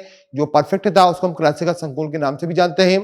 तो यहाँ पर हमें पता लगा कि वर्णन ने हमें 3 प्रकार से संकुल को डिवाइड करके बताया है, जल में घुलने के आधार पर, फिर नेक्स्ट था बच्चों लिगेंड की प्रकार के आधार पर, देखा हमने यहाँ पर अवक्षेपण अभिक्रियाओं के आधार पर। तो आज के लेक्चर में बच्चों हमने काफी कुछ पढ़ा, इसके इंट्रोडक्शन के बारे में पढ़ लिया है। आइए देखते हैं कि इससे संबंधित प्रश्न कौन कौन से हमें पूछे जा सकते हैं एग्जाम में। तो काफी इसमें अभी प्रश्न नहीं बनेंगे, फिर भी देखते हैं कि यहाँ पर कौन कौन से प्रश्न पूछ सकते हैं और उसको हम किस प्रकार से यहाँ पर इसका समाधान करेंगे। तो आइए चलते हैं। हेलो बच्चों, अभी हमने कुछ देर पहले जो कोऑर्डिनेशन कंपाउंड है उसका लेक्चर नंबर 1 का स्टडी की थी।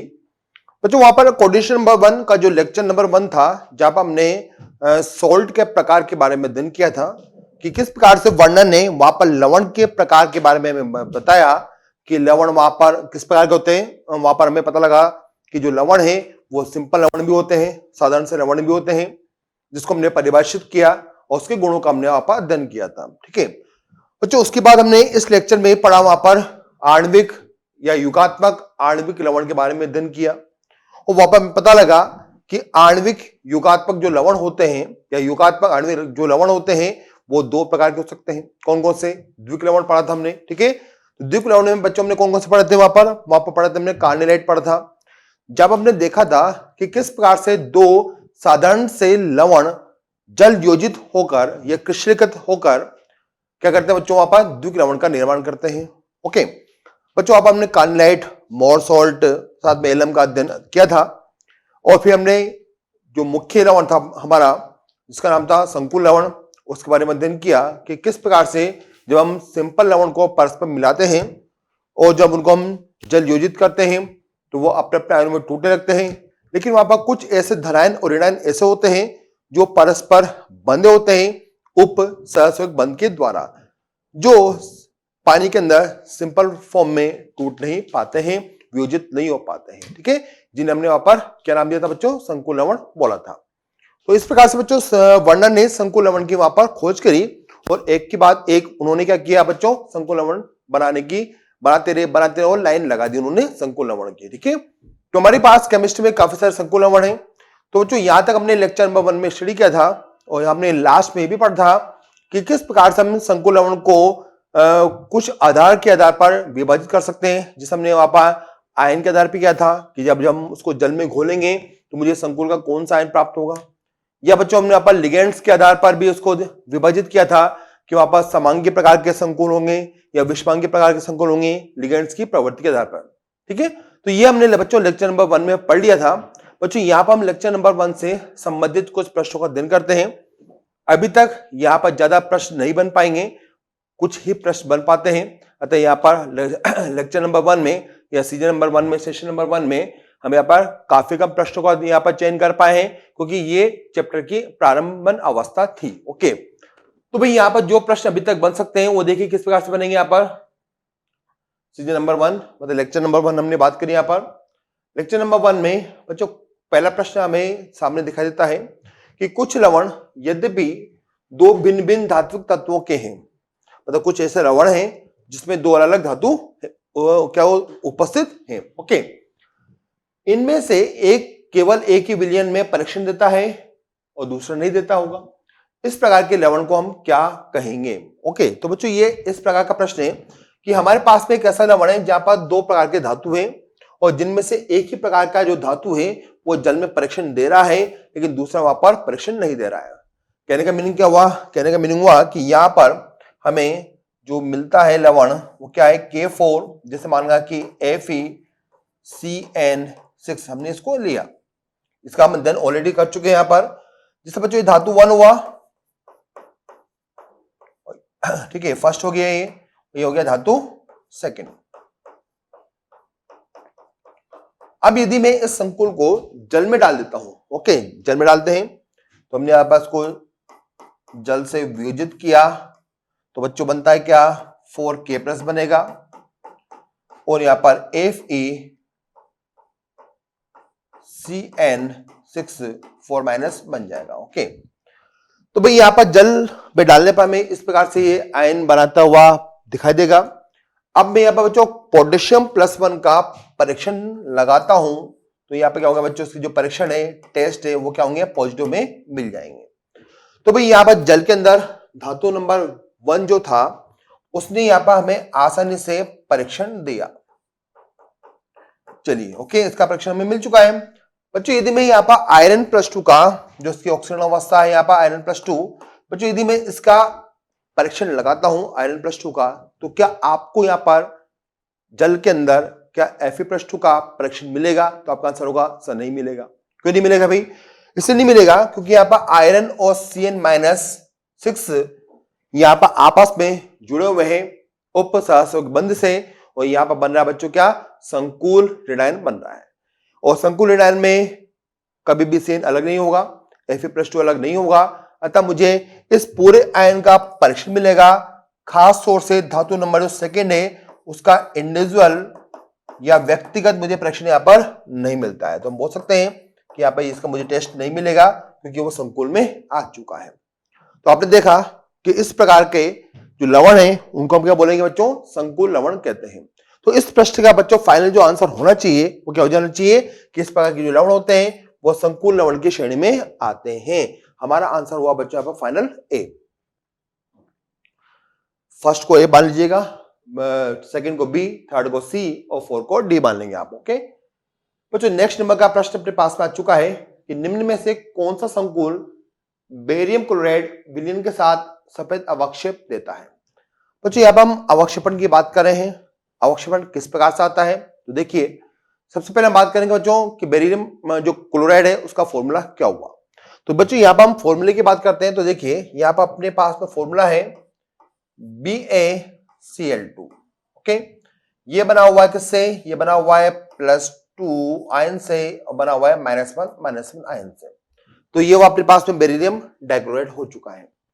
अभी कह रहा है कि इसमें ऐसा कौन सा संकुल है जिससे ये अभिक्रिया करे और वहां पर बेरिलियम क्या बनेगा बच्चों, बेरिलियम कौन सा संकुल बेरिलियम क्लोराइड विलयन के साथ में सफेद अवक्षेप देगा और सफेद अवक्षेप यहाँ पर बनना चाहिए। तो आइए देखते हैं बच्चों, ये जो बेरियम है इस पर आवेश मुझे दिखाई दे रहा है कितना, +2 मुझे दिखाई दे रहा है। ओके, तो इस +2 को आवश्यकता है किसकी बच्चों, यहाँ पर -2 वाले आयन की आवश्यकता है। यानी हमें यहाँ पर संकुल ऐसा तलाश करना होगा जिस पर हमें -2 आवेश दिखाई दे रहा हो ताकि +2 माइनस से आसानी से लग जाए। ठीक है, कहने का मीनिंग क्या हुआ कि आप सबसे पहले सभी संकुल को तोड़िए पानी में डालकर और सब पर आवेश की गणना एक बार कर लें। तो देखते हैं किस प्रकार से टूटेंगे पानी के अंदर। तो हमने यहाँ पे देखा यदि मैं इनको पानी में तोड़ता हूं, यदि मैं इनको पानी में डालता हूं तो ये बच्चों यहां से लेकर यहां तक का जो पार्ट है वो आएगा +2 के रूप में और यहां से तक का पार्ट क्या आएगा बच्चों, -2 के रूप में आ जाएगा। ओके, मतलब यहाँ पर -2 हमें सल्फेट के ऊपर दिखाई दे रहा है और ये पूरा का पूरा जो भाग होगा वो क्या होगा बच्चों, यहाँ पर +2 के रूप में होगा। सेकंड नंबर पाते हैं बच्चों, यहाँ पर हम बी नंबर के संकुल की बात करें तो इस बॉक्स पर +1 होगा, इस पर -1 हमें दिखाई देगा। राइट, हम डी पे बात करते हैं तो यहाँ पर माइनस है, यहाँ पर कितना है +1 हमें दिखाई देगा। बच्चों यहाँ पर हम आते हैं सी नंबर पर। सी नंबर पर देखिए यहाँ पर 3 Br3 है तो 1 2 3, तो इस संकुल पे कितना आएगा +3 मुझे दिखाई देगा। तो भाई यहाँ पर बेरियम को तलाश है ऐसे ऋणायन की जिस पर कंप्लीट क्या होगा, कंप्लीट होगा बच्चों -2 आवेश होना चाहिए। तो हमें यहाँ पर -2 आवेश वाला ऋणायन कौन सा दिखाई दिया, तो देखिए मुझे सिर्फ यहाँ पर एक ही ऐसा ऋणायन दिखाई दे रहा है जिस पर -2 आवेश उपस्थित है। तो बच्चों ध्यान देंगे कि जब मैं इस संकुल की अभिक्रिया BaCl2 से कराता हूं किस प्रकार से होगी, यहाँ पर CrNH3 5Cl SO4+। ठीक है, ये हमने यहां पर संकुल बना दिया है। बच्चों जब इस संकुल की अभिक्रिया में BaCl2 से कराता हूं तो आसानी से हमारा बेरियम +2 उस सल्फेट से अभिक्रिया कर लेगा क्योंकि सल्फेट आसानी से क्या होता है बच्चों, सल्फेट यहाँ पर आसानी से जल वियोजित हो जाता है। तो बच्चों अभिक्रिया में क्या बनेगा, अभिक्रिया में देखिए क्या बनता है, अभिक्रिया में बनेगा बच्चों यहाँ पर यह बन जाता है आपके पास में BaSO4 का व्हाइट अवक्षेप। यहां पर हमने इसका व्हाइट अवक्षेप बना दिया है और बाकी आयन जल में उपस्थित होंगे। कौन कौन सा आयन बचेंगे अपने पास में, यहां बचेंगे क्रोमियम है NH3 कितना है भाई 5 है, 5Cl2+ के रूप में और 2Cl- जल के अंदर। तो बच्चों यहां पर हमने देखा कि यहां पर हमें इस प्रकार से व्हाइट अवक्षेपण मिल जाएगा क्योंकि बेरियम +2 को तलाश थी संपूर्ण या पूर्ण रूप से -2 आयन की। तो ये अपना इस प्रश्न का फाइनल आंसर हम यहाँ पर टिक कर देंगे कि यहाँ पर इसका आंसर परफेक्टली यहाँ पर ए हमें प्राप्त हो जाना चाहिए। तो हम यहाँ पर ए प्राप्त हो चुका है। ओके बच्चों नेक्स्ट नंबर के प्रश्न में हम एंट्री करते हैं। प्रश्न नंबर 3 हमारे सामने आ चुका है। कह रहा बच्चों ये जलीय FeSO4 विलयन Fe+2 तथा सल्फेट दोनों के लिए परीक्षण देता है। ओके बच्चों इसने क्या कहा, इसने ये कहा कि जो FeSO4 है फेरस सल्फेट है, यदि आप उसको पानी में डालते हैं तो आपको यहाँ पर Fe+2 का और सल्फेट का परीक्षण मिलेगा, वो आपका परीक्षण देगा। कैसे, क्यों देगा, पहले हम बात करें। तो बच्चों यहाँ पर FeSO4 हमने नोट किया। चलो जल में डाल देते हैं इसको हम प्रश्न के अनुसार। क्या बनेगा? Fe+2 बन जाता है और यहाँ पर SO4 2- बन जाता है। ओके, अब यहाँ पर देखो बच्चों, यहाँ पर हमें जल के अंदर दोनों आयन प्राप्त हो रहे हैं, Fe+2 और सल्फेट आयन प्राप्त हो रहे हैं। यदि मैं यहाँ पर चेक करना चाहता हूं कि यहाँ पर +2 आयन उपस्थित है नहीं है, तो उसका मैं परीक्षण लगाऊंगा। परीक्षण मुझे पॉजिटिव मिलेगा, धनात्मक मिलेगा, मतलब Fe+2 आयन वहां पर है। और यदि मैं सल्फेट आयन का टेस्ट लगाता हूं तो यहाँ पर सल्फेट आयन का भी टेस्ट मुझे पॉजिटिव मिलेगा। इसका मीनिंग हुआ कि जल के अंदर वहां पर सल्फेट आयन उपस्थित है। बच्चों आगे कह रहा है कि किंतु कैसियन को आधिक्य में मिलाने के पश्चात विलयन में Fe+2 का परीक्षण रुक जाता है। ये क्या कह रहा है बच्चों आपसे कि यदि मैं इसके विलयन में, विलयन है फेरस सल्फेट का, यदि मैं इसमें मिला देता हूं बच्चों क्या, कैसियन मिला देता हूं आधिक्य में, अधिक मात्रा में, आधिक्य मतलब अधिक मात्रा में। भाई अधिक मात्रा में आपने कैसियन को मिला दिया है, तो यहां पर अब मुझे Fe+2 का परीक्षण नहीं मिलेगा। क्यों? ऐसा क्या हुआ? तो बच्चे ये हुआ कि यहाँ पर K4 और FeCN6 टाइप का मुझे मिलता है संकुल। ठीक है, जब मैं फेरस सल्फेट का आधिक्य मिलाता हूं तो मुझे यहाँ पर क्या मिलता है बच्चों? यहाँ पर मुझे संकुल मिलेगा। और हम जानते हैं कि ये जो संकुल है जिस प्रकार से बनता है, इसका नाम है बच्चों क्या? Potassium ferrocyanide. जब उसको मैं जल में डालूंगा तो यहां पर मुझे कहीं पर भी जल के अंदर Fe+2 आयन अकेला दिखाई नहीं देगा। वो अब संकुल में आ चुका है और संकुल पर आवेश कितना है बच्चों? 4- है। तो आप यहाँ पर दिन रात Fe+2 का यदि टेस्ट भी लगाते रहेंगे तो आपको कभी भी वो धनात्मक नहीं मिलेगा, पॉजिटिव नहीं मिलेगा। क्यों? क्योंकि वहां पर अब मुक्त रूप से Fe+2 आयन उपस्थित नहीं है। तो ये आधिक्य में उसने बच्चों क्या किया? संकुल का निर्माण कर लिया है। तो बच्चों यहाँ पर हम बात करें कि यहाँ पर ऐसा क्यों हुआ, तो यहाँ पर हम अपने प्रश्न का आंसर दे सकते हैं कि यहाँ पर जो हमारा आयरन था वो इस प्रकार के संकुल आयन के अंदर आ गया है। अब वो संकुल में फंस चुका है। यदि वो संकुल में फंस जाएगा तो वो कभी भी मुक्त रूप से Fe+2 आयन का परीक्षण नहीं दे पाएगा। अतः इस प्रश्न का हम आंसर देते हैं बच्चों फाइनल यहाँ पर कि FeSO4 में आधिक्य में यदि आपने कैसियन को मिलाया है तो यहाँ पर हमें Iron+2 संकुल में मिलेगा और वह संकुल इस टाइप से यहाँ पर बन जाता है। आंसर हमें कितना प्राप्त होगा बच्चों? यहाँ पर सी या 3 प्राप्त हो जाएगा। ठीक है, सी का मीनिंग क्या है? 3 है यहाँ पर। ओके बच्चों, नेक्स्ट नंबर के प्रश्न हम एंट्री करते हैं। प्रश्न नंबर 4 अब अपने सामने आ चुका है कि पोटेशियम फेरोसाइनाइड क्या है? कौन सा लवण है? सामान्य लवण है या मिश्रित लवण है या द्विक लवण है या संकुल लवण है? तो जैसा कि अभी हमने बताया आपको कि वर्नर ने अपनी प्रयोगशाला में सर्वप्रथम पोटेशियम फेरोसाइनाइड का निर्माण किया था। तो उन्होंने क्या देखा बच्चों कि वहां पर जब उनको लवण मिला K4 FeCN6 प्रकार का, और जब वो इसको जल में डालता है तो बनता है क्या? K+ and FeCN6 4-। कब? जब इसको जल में डालते हैं। और उन्होंने हमें यह परिभाषित किया कि जब इस प्रकार के संकुल को हम जल में डालते हैं तो यहाँ पर कुछ धनायन और ऋणायन, यहाँ पर कुछ धनायन और ऋणायन आपस में उप सहसंयोजक बंधन से बंधित हो जाते हैं। इस वजह से बच्चों वहां पर वो अपने इंडिविजुअल Fe+2 या CN- का व्यक्तिगत परीक्षण यहाँ पर नहीं दे पाते हैं।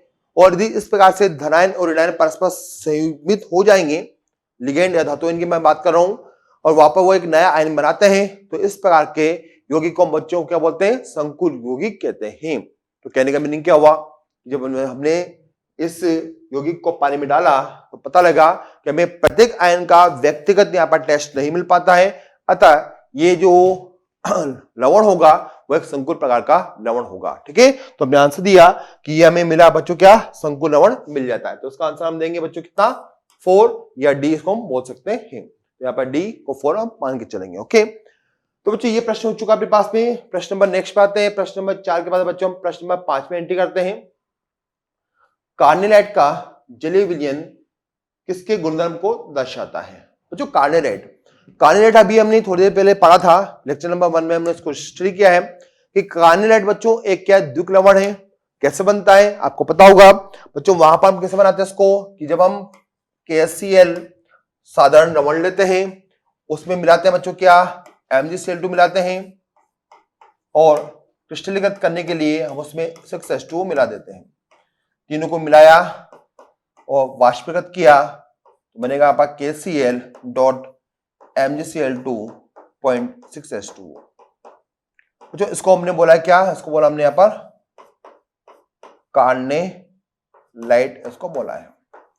अब इस कार्नेलाइट को यदि आप जल में डालते हैं, कहां डालते हैं बच्चों, इसको हम जल में डाल देते हैं। तो आइए इसको हम जल में डाल देते हैं। जब इसको आप जल में डालेंगे तो बच्चों ये द्विक लवण पुनः अपने आयनों में वियोजित होगा और यहां पर कौन कौन से आयन बनेंगे, यहां पर आयन बनते हैं K+ आयन, कितना बनेगा, एक ही बनेगा। नेक्स्ट Mg+2 आयन कितने बनेंगे, एक ही बनता है, और 3Cl- आयन। तो बच्चों यहां पर मुझे जल के अंदर इस प्रकार से 3 आयन प्राप्त होंगे और यदि मैं इन तीनों आयनों का परीक्षण लगाता हूं, पोटेशियम+1 का मैंने परीक्षण लगाया तो लगेगा, एकदम राइट है। Mg+2 का परीक्षण लगाएंगे तो धनात्मक परीक्षण आएगा और Cl- का परीक्षण लगाया तो ये भी मुझे धनात्मक यहां पर परीक्षण मिलेगा। तो कहने का मीनिंग क्या हुआ कि जलीय विलयन में मुझे K+ का, Mg+2 का और 3 Cl- आयन का यहां पर मुझे परीक्षण आसानी से प्राप्त हो जाता है और इसी को हम बच्चों क्या बोलते हैं, कार्नेलाइट बोलते हैं। तो यहां पर बच्चों हमारे प्रश्न का आंसर बनता है फाइनली कि यहां पर कार्नेलाइट में के जलीय विलयन में K+ होगा, Mg+2 होगा, Cl- होगा, मतलब इसका आंसर हमें क्या मिल जाएगा फाइनल, अब हमें A प्राप्त हो जाता है। तो इस प्रश्न का हमने आंसर किया बच्चों यहां पर A, आंसर आएगा A। नेक्स्ट पे आते हैं। नेक्स्ट नंबर पर बच्चों पोटाश एलम का जलीय विलयन क्या देता है, 2 प्रकार के आयन, केवल 1 प्रकार का आयन, 4 प्रकार के आयन, 3 प्रकार के आयन। तो भैया पहले हमें यहाँ पर पोटाश एलम का सूत्र लिखना चाहिए। सूत्र याद होगा तो उसको हम लिख देते हैं। यहाँ पर लिखने के पश्चात मुझे उसका पानी में डालना चाहिए और पानी में डालने के बाद देखना चाहिए कि वहां पर मुझे कौन कौन से प्रकार के आयन प्राप्त होते हैं। तो भाई आपके सामने यहाँ पर हम पेश करते हैं पोटाश एलम का सूत्र। भाई पोटेशियम का सूत्र क्या हुआ, पोटेशियम का सूत्र होता है, पोटेशियम होता है K2SO4.L2SO4 थ्राइस 0.24H2। ये हुआ आपका potash alum. Potash alum, potash alum को आप जानते होंगे, इसको हम फिटकरी भी बोलते हैं, ठीक है। फिटकरी काफी उपयोगी है दैनिक जीवन में। तो बच्चों में पोटाश एलम है और ये होता है बच्चों एक क्या, द्विक लवण होता है, ये द्विक लवण है। अब मैं इस लवण को जल में डाल देता हूं। तो हमने यहां पर जल में डाल दिया और जब इसको मैं जल में डालता हूं तो ये अपने अपने आयनों में वियोजित हो जाएगा आसानी से। बच्चों यहां पे मिलते हैं मुझे 2K+ आयन प्लस सल्फेट कितने हैं, सल्फेट 1 यहां पर है, 3 यहां पर है, तो मुझे मिलेंगे 4 सल्फेट आयन मिलेंगे और मुझे मिलेगा यहां पर बच्चों क्या, 2 मिलेंगे एल्यूमिनियम +3 आयन। और यदि मैं तीनों का परीक्षण लगाता हूं तो यहां पर हमें आसानी से परीक्षण यहां पर प्राप्त हो जाते हैं। तो आपने देखा बच्चों कि जलीय विलयन में मुझे यहां पर 3 प्रकार के आयन प्राप्त हुए हैं। 3 प्रकार के, 4 प्रकार के, 3 प्रकार के प्राप्त हुए हैं। तो देखिए 3 प्रकार का ऑप्शन कहीं आपको दिख रहा है क्या, 3 प्रकार का हमें ऑप्शन दिखाई दिया कि यहाँ पर ऑप्शन नंबर 4 में, विकल्प नंबर 4 में 3 प्रकार का आयन दे रखे। 3 प्रकार, हमें यहाँ पर संख्या नहीं बतानी है, हमें कुल संख्या नहीं बतानी है, प्रकार बताना है। एक प्रकार आपके पास हुआ कौन सा बच्चों, पोटेशियम प्रकार हो गया, एक हो गया अपने पास में यहाँ पर सल्फेट हो गया है, और तीसरा नंबर का जो प्रकार हुआ वो कौन सा बच्चों यहाँ पर एल्यूमिनियम +3 प्रकार हो चुका है। तो ये हमें यहाँ पर 3 प्रकार के आयन मिलते हैं।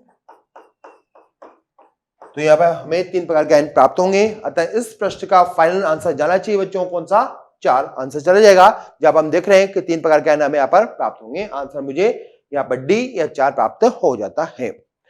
बच्चों आइए नेक्स्ट नंबर का प्रश्न पे हम एंट्री करते हैं। काफी सामान्य से प्रश्न हमें यहाँ पे दिखाई दे रहे हैं किनको हम आसानी से सोल्व कर सकते हैं, ज्यादा प्रॉब्लम नहीं आएगी क्योंकि हमने लेक्चर नंबर 1 को अच्छी तरह से स्टडी कर लिया है।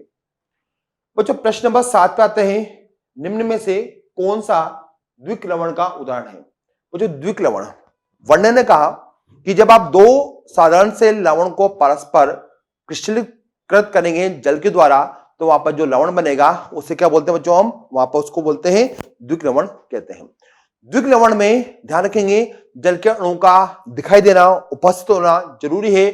बिना जल के अणु के वो द्विक लवण कभी भी नहीं कहलाएगा। ओके, तो भाई यहाँ पर हमें पहचानना है कि यहाँ पर द्विक लवण कौन सा होता है। बच्चों यहाँ पर बात करें विरंजक चूर्ण की। विरंजक चूर्ण ऐसा चूर्ण जो रंग को उड़ा सकता है, उसे हम विरंजक चूर्ण कहते हैं। और बच्चों इसका जो सूत्र है वो हमने पढ़ा हुआ है पहले से, ये होता है बच्चों CaOCl2।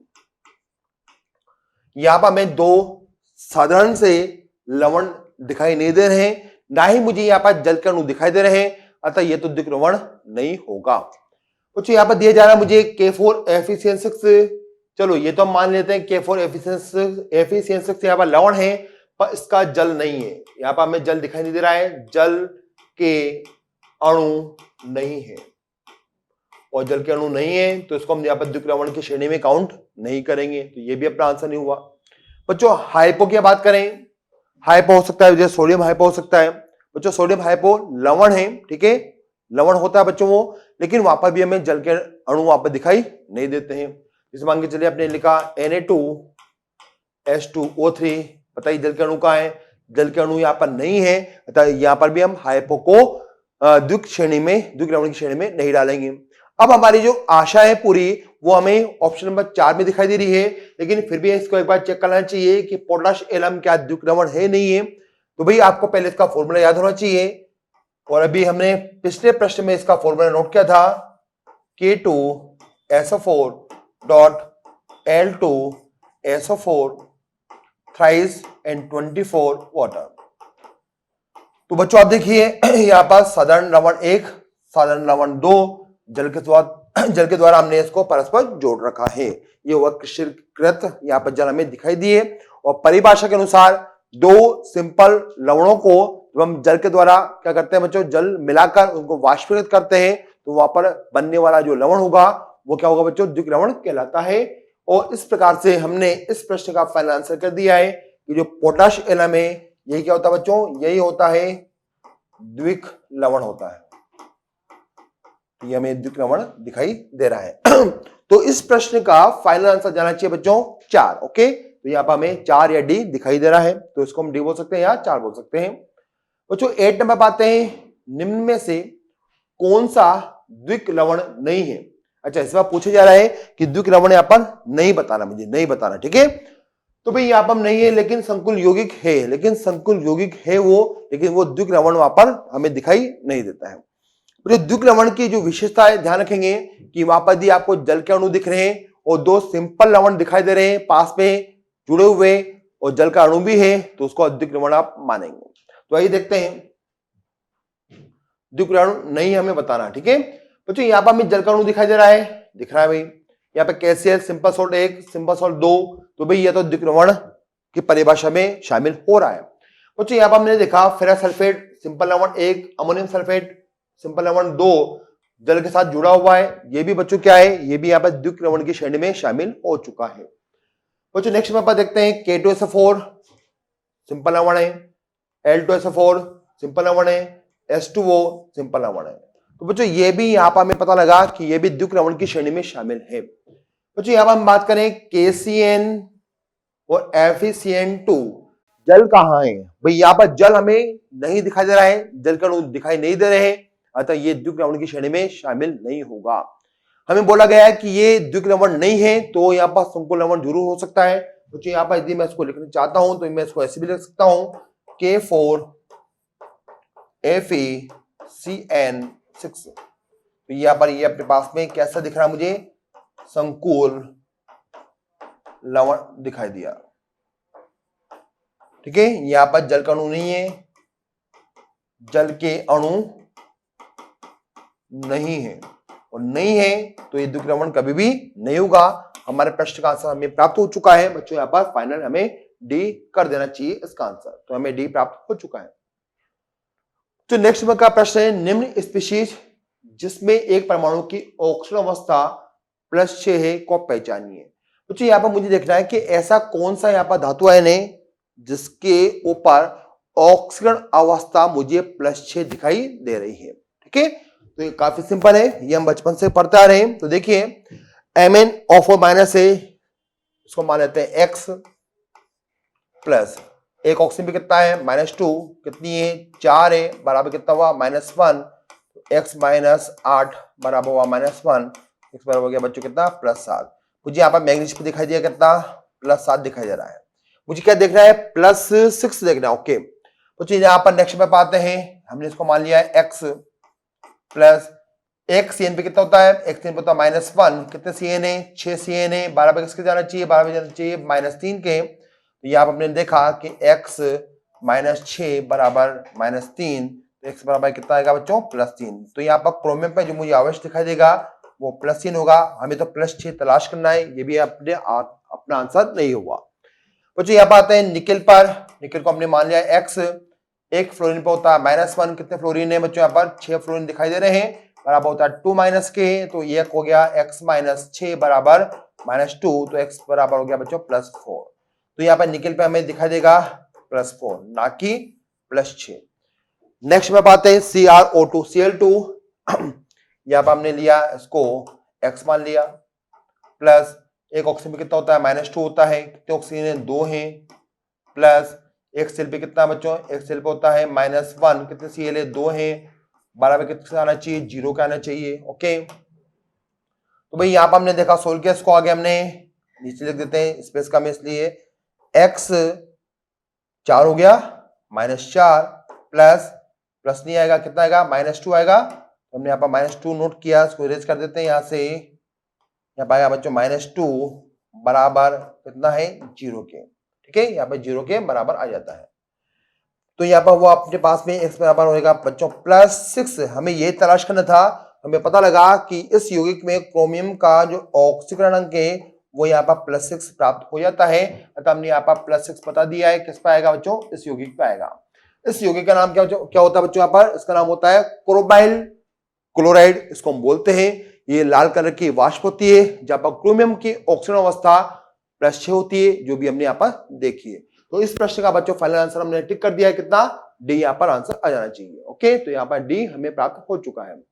और बच्चों इस प्रकार से हमने यहाँ पर लेक्चर नंबर 1 की हैप्पी एंडिंग कर दी है। लेक्चर नंबर 2 कोऑर्डिनेशन कंपाउंड का आपके पास जल्दी ही पहुंचने वाला है, तो इसको आप ध्यान से एक बार फिर से पढ़िएगा, क्वेश्चन को सोल्व कीजिएगा और लेक्चर नंबर 2 का वेट कीजिएगा।